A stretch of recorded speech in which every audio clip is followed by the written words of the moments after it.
Miserable morning. It was a miserably cold and wet morning. Plop, plim, plop. Soggy leaves were falling to the forest floor. Drip, drop, drop. Water was swirling in shining torrents like pearl necklaces. Glurp, slurp, blurp.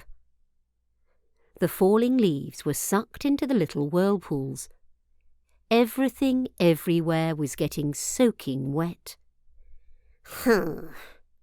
Groaned Little Toe, peering through the small round window of his little burrow home. This is awful. Just awful. Completely unacceptable. Why is this happening to me? Why? On this particular morning, Little Toe was very unhappy. Of course, he only had himself to blame, and this made him even grumpier. He'd been quite lazy for the last few days of summer, just laying in the sun and chasing pretty-looking bugs in the meadows. He had completely forgotten about the incoming autumn and hadn't prepared any wood for his fire.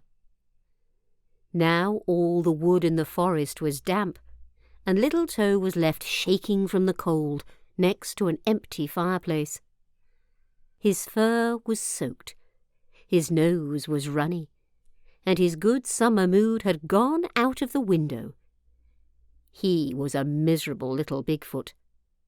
As the freezing fog seeped into the burrow through all the little nooks and crannies, Little Toe felt very sorry for himself. He skipped over the cold stone floor to his little bed and hid under a blanket. This didn't help at all. The blanket and bed were damp and freezing too.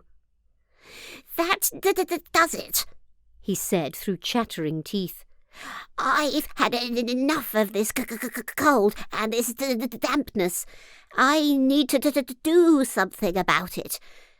I need to go and find some warmth. And so he went.